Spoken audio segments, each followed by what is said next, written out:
You killed him? They said you came back to learn from him, Caramon stammered, confusion twisting his face. I did, Raistlin said softly. Long months I spent with him, in another guise, revealing myself to him only when I was ready. This time, I sucked him dry. Hello and many happy returns to all the men and women of the West. I'm Joe. Here with me is my co-host Dan. Hello and greetings. And this video is in response to a request we received from one of the first people who subbed to our channel when we started doing Dragonlance. And his request was to just ask the question, why didn't Raistlin go back in time to study under Magius rather than Fistandantilus? And, well, short answer is Fistandantilus was far more knowledgeable and powerful than Raistlin, and given that a part of his soul was inside Raistlin's body, Raistlin kind of wanted to purge himself of it before he was absorbed by it himself. So, with that, farewell to all the men and women of the West. I bid you well, and don't forget to like, comment, share, and subscribe to this channel, because, well, that's it. We've done a good job here. Okay. In all seriousness, long answer is Magius, while powerful, not as powerful as Fistandantilus. And it would be unlikely that he would not sense the great potential in Raistlin. On the other hand, it's possible that given Raistlin hid much of his potential from Fistandantilus while he was disguised as an apprentice of his, Magius might not see through it, but there would be one person who'd see through it, Takhisis. And the moment she would become aware of Raistlin in that era, she might have centuries to prepare for him. What's more is that going back in time did kind of change some elements of the flow of time. So Raistlin's goal was simply to remove Fistandantilus from the equation and slip himself in that man's place. The thing is, he could not do that with Magius. And treading too close to the Queen of Darkness during the wars that Huma fought in could be very dangerous for him. Not to mention, if he fought the Queen then and killed her then, what would happen to the future to an extent? The thing is, much as Raistlin wanted to knock off Takhisis, he did not think he would cause the kind of after effect that he did in that other timeline where he destroyed everything. So you have to bear in mind, he doesn't know what's going to happen once he becomes a god. Yes, killing Takhisis during the Age of Dreams at the end of the third Dragon War would probably be his best chance at killing her. But the amount of damage it would heap on the timeline is incalculable, because there's so much that would not happen, or that would happen differently. And Raistlin didn't want that. He was nervous about maybe changing his own birth or something. He had to avoid doing that. That being said, he chose Fistandantilus' time period, probably a few years right before he slipped into the King Priest's court, because it was the ideal time to ambush Fistandantilus.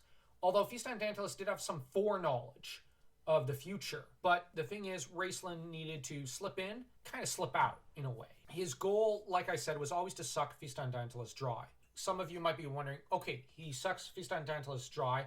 During one of his many departures from the King Priest's court, he could have just gone further back in time and tried studying under Magius now. But the thing is, any spells Magius knows, Fistandantilus would also know. Magius was certainly formidable and a great wizard. He was probably one of the top 10 greatest mages in Krynn's history. But the distance between him and Fistandantilus is worlds apart, because Fistandantilus was the strongest guy up to his own point. There was no mage while he was alive that could compare with him. And Raistlin appearing with Magius, there's the butterfly effect. For example, let's say Raistlin is present and accidentally saves Magius.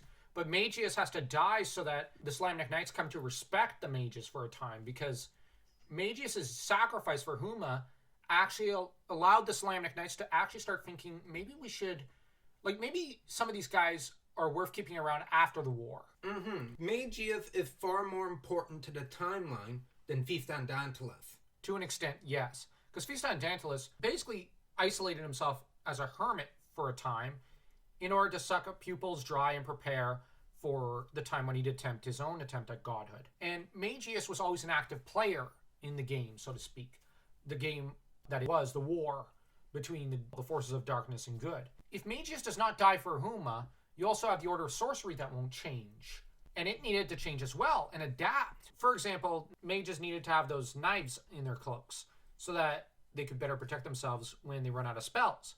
That might not happen if Magius lives. What's more is Huma might die. And Huma is the single most important figure in all of Krynn's history as far as mortals go. You cannot have any age after Huma without Huma. So Raistlin was probably looking at that time period and going, I kind of got to recreate that in a way. I got to open the portal for Takhisis to enter the world and kill her in the mortal realm. But I have to lure her out to an extent into the mortal realm.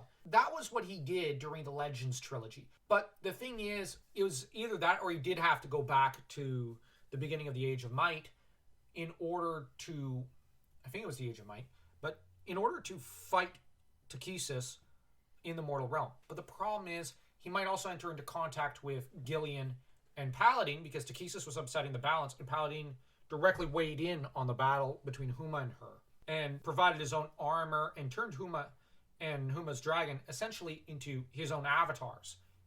Now, that being said, to Raistlin's mind, the best bet was to do it in the Age of Despair and to slip into the events that led to Fistandantilus' death and transformation into the Lich that he was, except to do it right rather than wrongly. Basically, Raistlin thought it was not worth the risk.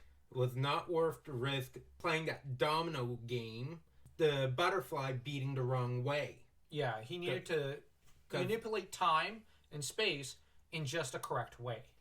Now, that being said, our next video will be one about Parsalian in regards to his alignment and the test that Raistlin undertook. As you can see, we want to deviate a little away from Raistlin, and after that, we're going to do podcasts on the other characters of Krynn's history. So stay tuned, and do subscribe if you want to stay tuned for those potential videos when they do come out in the next couple of weeks.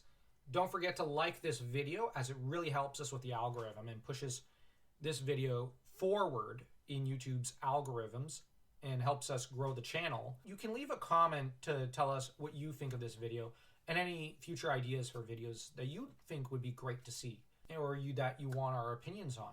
So until next time, take care.